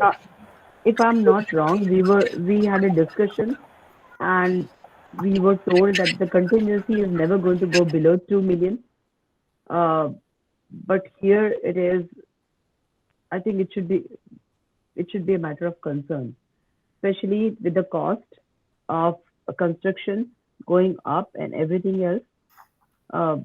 There should be a red flag on having just $1 million as a contingency. That is what I feel. It all depends on the rest of the committee, but I feel that it's very scary to have only $1 million in contingency, especially with the rising costs and so many of the open projects running at the same time. Well, that was the issue about what we were concerned about, the removal of those two funds that we sent a memo to the board about a couple months ago to reinforce the memo that was sent in 2018. So yes, this has been an ongoing concern, and Lisa has said the board is going to look at it, and if they don't agree to, then Kelly and I have had conversations with the new interim associate super, and we're addressing this item, and with the hopes that transaction is reversed. okay, because that was a transaction that was done by the former associate Correct. superintendent. Yes. And Correct. I think Benita's concerns are valid, but I think you're trying to address them. Yes, and of the OPSC funding, the 14 or the 15 point whatever it is million there, the district has also received an additional set of funds in June that they are looking at possibly using to address some of the additional concerns throughout the district that were posed by Superintendent Pfeiffer back a few meetings ago. But this particular set of funds, the request has been put forward to reverse that transaction so that we can return that to the program contingency and use that support of the projects as we move forward to finish them. Okay. That's why we want to keep our famous footnotes on this cover sheet. Right. We have a track record there. I agree. Okay, good. Thank you. Good. Okay. Thank you, Samara. Okay. The monthly status report, and we have lost. We no longer have a quorum. I don't. Wait, we have a quorum. Sorry. No worries. So we can quickly move into the progress update, and I will make it quick. Let me shift my screens here really quickly. Smart, we need to get your, okay. And, oh, stop, no. It's gonna be difficult now. Apologies, give me a second here. All right.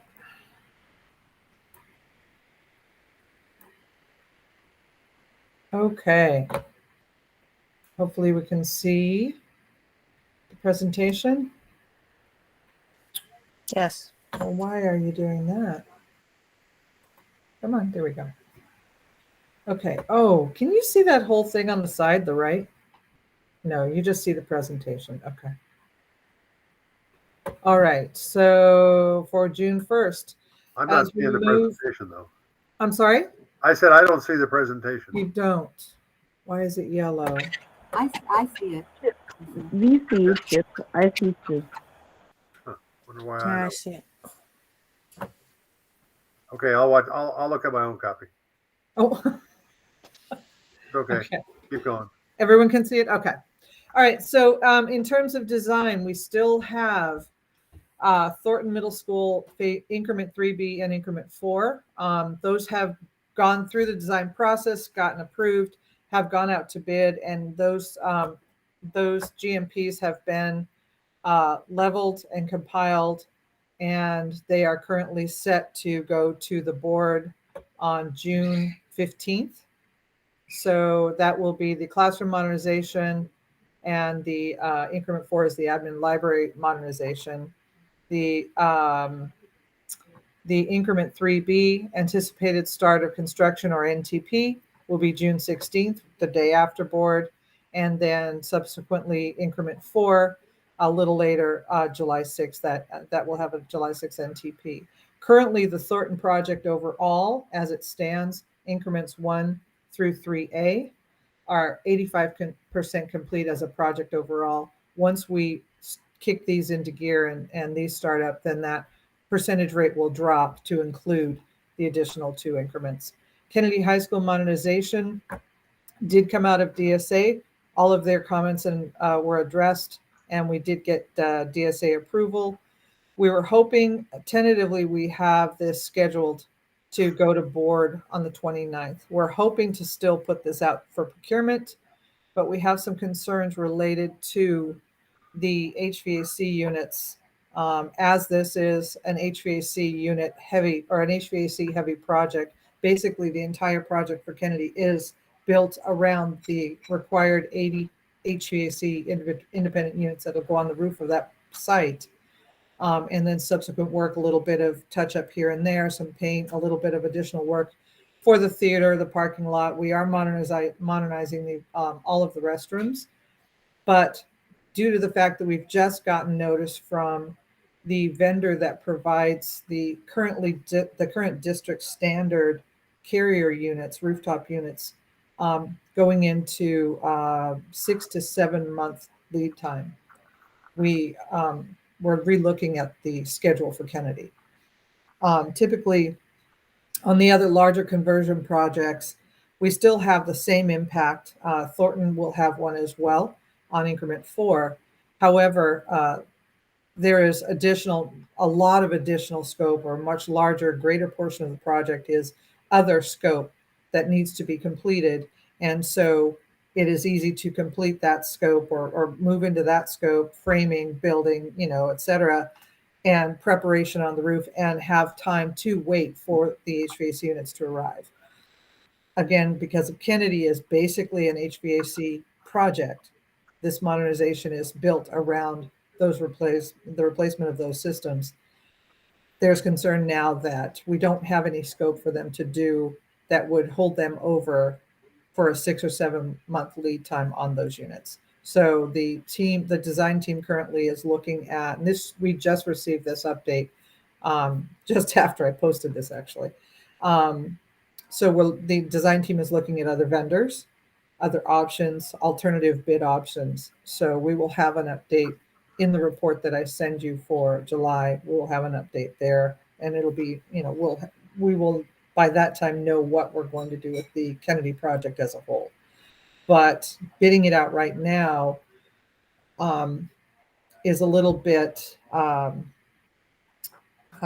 anti-productive to having a contractor on site for 6 months waiting for HVAC units with nothing to do. So we're looking at this project again. We're kind of readdressing and reviewing this overall to see if it's makes sense to put it out to bid now or to wait till perhaps the spring, and where they can order the units early in spring and have them in time to start construction this summer.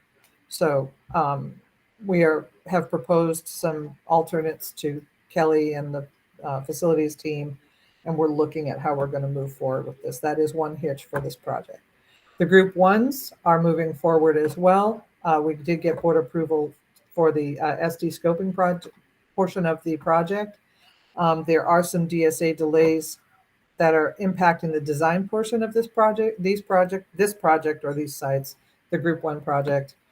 And so we are doing the response from the board at the last board meeting was approved the SD proportion, or I'm sorry, approved the SD scoping presentation with the understanding that our design team is going to go back to the table, address DSA's requirements to add additional ADA scope, and bring that presentation back to the board for the June 29th board meeting as to what scope they've identified, how they propose we address it or incorporate it into the current design, what the costs might be, what the schedule impacts will be.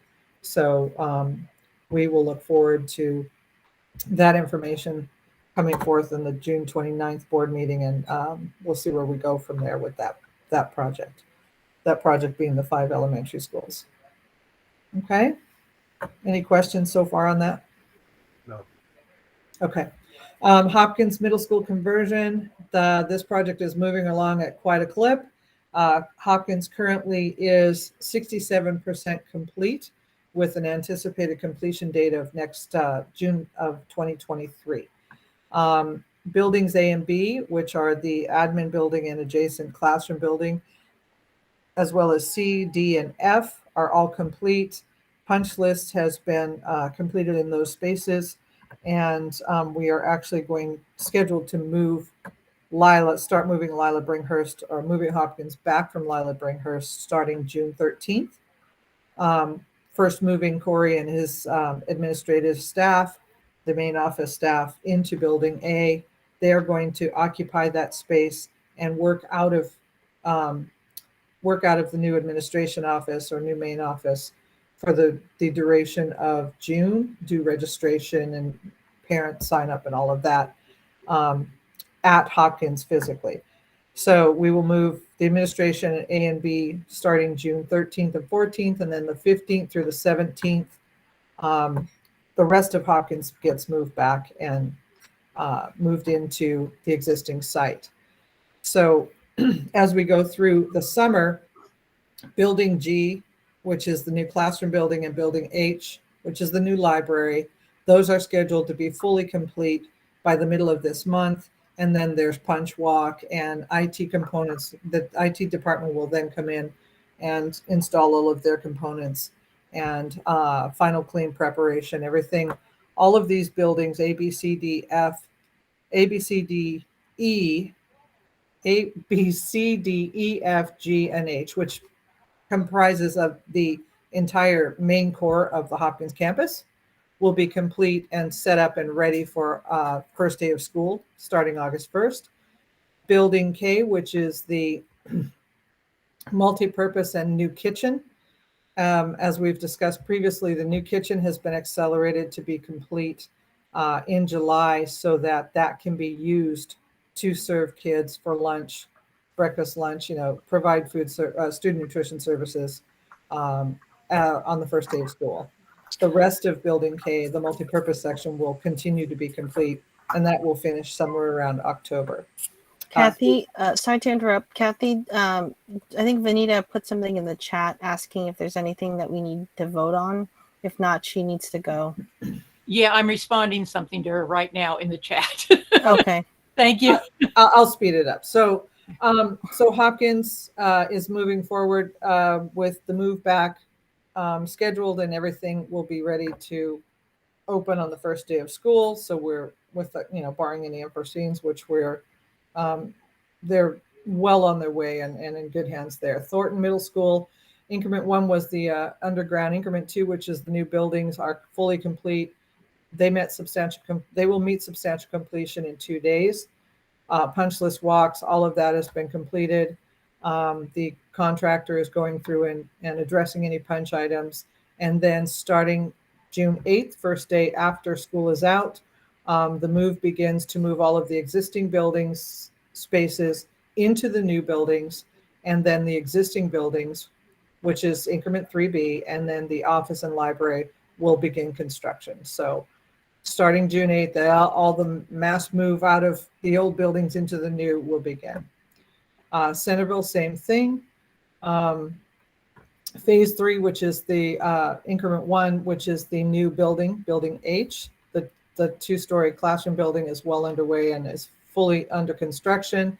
The previous increments or phases 1 and 2 have been complete as of last summer. So they're really just doing some athletic field modernization. They are taking the opportunity to get the first phase of the athletic fields up and running. So they've put in the irrigation, they've redone the field, and they're planning to seed actually this week. So with the anticipation of that field being ready for the first day of school. So the principal is fairly happy with that. The second portion of the field is a little bit further behind and will be planted in the next 3 weeks. And so that second portion of the field will be available around the end of August. So by the end of August, Principal Walt will have all of his entire field ready and available. Lisa, yes. How do you plant a grass field in the middle of a drought? They put in irrigation.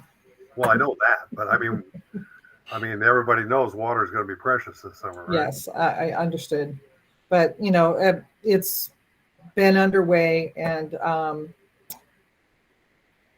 they're going to have to, find the way to water it or keep it going. It's been underway, and it's now, like I said, it's being seeded this week. So hopefully, that we can get that thing up and running before the heat gets too bad, and it will, and it, continues to grow and doesn't fail. So we'll keep our fingers. I don't really have a good answer for that, because you're absolutely right, but they also have to have their field.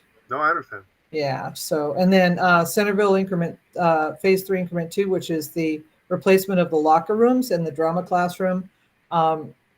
We finally resolved all of those issues. NTP was issued in April, and hard construction will begin June 14th. So they're going to move out starting June 8th, similar schedule to Thornton. All of the existing spaces that need to be modernized this summer will be moved starting June 8th. So they've taken that week to make all of the necessary moves, and then hard construction will begin on June 14th. And some of those spaces, these particular spaces, are anticipated to be done sometime in the fall. And then we can move the locker room and the gym, the locker room and the PE classes back to the new revised locker room. So things are going on quite quickly, and all of the move schedule and a lot of coordination has gone in over the last month between the IT department, construction teams, design teams, the moving team, to make sure all of these small details and heavy schedules are met with no impact. So, so far so good. This is Thornton Middle School. So these are the new buildings. The last pictures you'll probably see for a little while on the new buildings. We'll start providing some pictures of existing construction, particularly over the summer for you, so you have them for July and August. But the new buildings, as you can see, came out really nicely. They're beautiful buildings. The contractor did a great job. Designers did a great job. Everybody is really happy with it. So, and as you can see, this is the final product. Everything is done. Oh, What? thank you. Gorgeous. They are really nice buildings. So, and a lot more space than Thornton had to begin with. So they were very happy with that. Centerville Middle School. Come on, go. Oh, it went. Yeah, of course. Sorry, excuse me. Come on, move. My computer's going to start being fussy.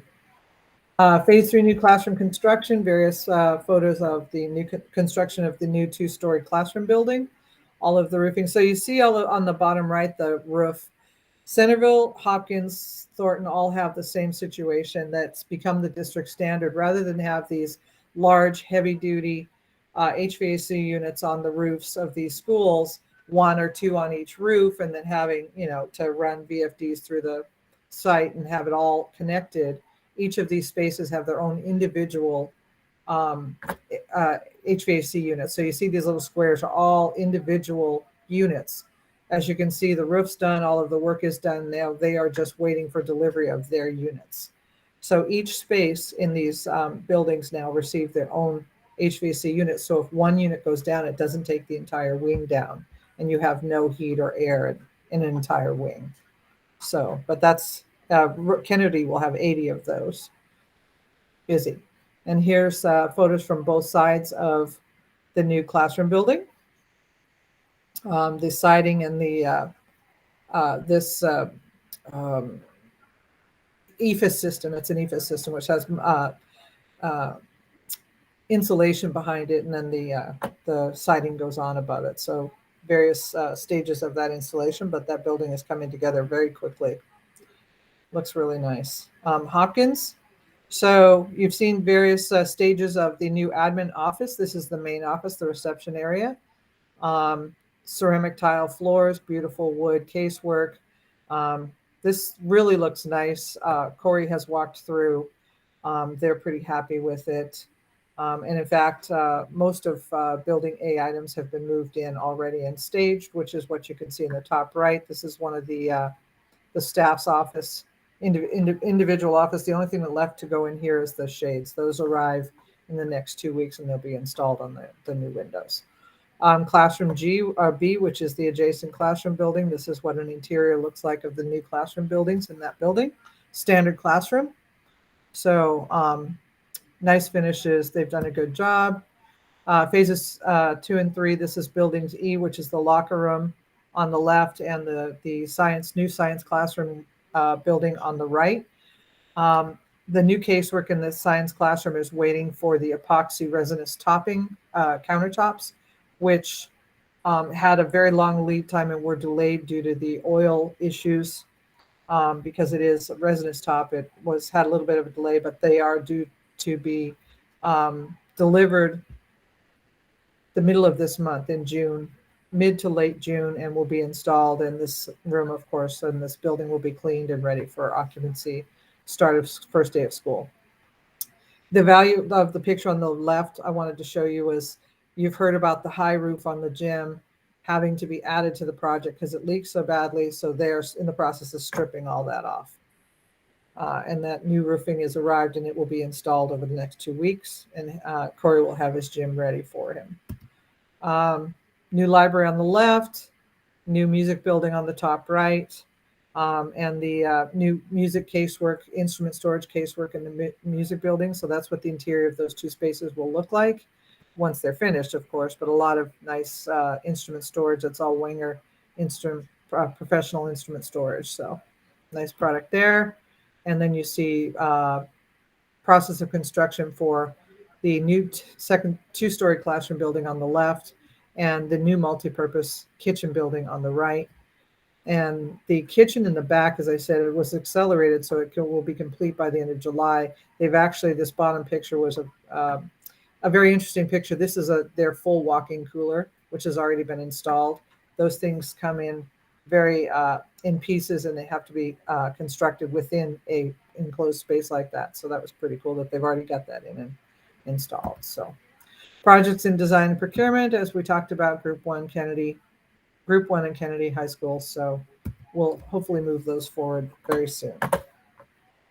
And with that, that's the full report. Do we have any questions? If anybody that's left. I got one. Yes, sir. I saw a police report either yesterday or today about some vandalism, some copper and wiring theft and damage, and what was the extent of that? So some of the comments, and I did provide Corey with a full write-up. I sent it to Kelly, and she's forwarding it as well as part of discussions and follow-up with Bruce, the new interim associate super, and CJ. So some of the information in the police report are not necessarily the police report as so much as the press release that was you might have seen. That's probably what I saw. Yeah, not there. A lot of details in there that are not accurate. Okay. The person that broke into seems to be somewhat of a professional. It did look that way, yeah. Yeah. There have been multiple break-ins throughout the city. I mean, it's just everywhere. It's happening. This particular person, the contractor has installed a camera system because they are liable for the site. So the contractor installed a camera system. This particular day on Monday, I'm sorry, the person who tried to break in, they actually crowbarred the gym door open. It was not a classroom that they were in. It was actually the gym. The container that was broken into is actually a project job box, not a container. But he broke into the gym and it triggered the cameras, which sets off an alarm. The contractor was monitoring the system over the weekend, was able to call the police department. Police got down there and finally was able to catch at least this person. Right. Long story short, the copper that was shown in that press release and the description of being cut and wires pulled is incorrect. Okay. The contractor did confirm to us yesterday that there was no damage or demo or removal of any installed materials, that the bundle of copper piping that you saw was actually a bundle of copper piping that the contractor had inside that K1 multipurpose building that you saw. They had just completed installing the copper pipes for the HVAC units on the roof. Those are condensation lines. Right. So they actually had their leftover bundled in here. He just took the opportunity to grab it and run. But he did break into the gym. That's the only spot that was impacted. They did a thorough walk of all of the existing buildings and the rest of the site, and there were no other buildings that showed any sign of impact or attempted break-in, which we have seen in the past on previous break-ins. You could tell that they jimmied this door or that door. The gym is the only place that person got to at that time. Okay. He did a bit of damage to that door. The contractor is looking into having that door fixed or replaced if necessary. Okay, that's good, Lisa. Yeah. Kathy, I need to go. So can we just confirm the date of the next meeting? The first Wednesday in September. Let me just check my calendar and I will confirm it. So it's also part of the recording. The first Wednesday in September is the 7th. September 7th. Okay, perfect. All right, guys. Thanks, everybody. And thank you, Carla. See you next time. Okay. So ultimately, Chip, to answer everyone's question, there's no impact or delay to the project at all based on due to that break-in. So, right. Which is very good. Okay, thanks. Okay. Thank you very much, Lisa. You're welcome. I think we've just about covered everything. I think we've drained everybody out. We're the last hangers on. Does anybody have anything they want to add? We've confirmed the date of the next meeting is September. I have that you're going to be sending us the report for July, even though we're not meeting. So we will see those reports. July and August? Yeah, July and August, right? Yep. Just to clarify for the expenditure report, you what period, you guys wanted more than a month, right? For the expenditure report? I'm good with monthly. I don't think we resolved that as a committee. Gotcha. But for our reports for the July and August, Samara, we'll just do each monthly as we did with this one. That's right. Yeah. And then Kelly said she would send us something this month about access to Keystone. Correct. So those are the only two open items. And I would think that the agenda for September will be developed in August. Sounds good. I have concurrence. May you all go. Thank you. Do I have a motion to adjourn this meeting? I'll move we adjourn. Second, anybody? Civ seconds it. Civ seconded it. It's got to be Civ. It can't be us. Yeah. Okay. Adjourn. Have a good summer, everybody. Take care. And You thank too. you for Thank all you. of your patience. Thank you. Okay. Bye. Bye-bye. Bye.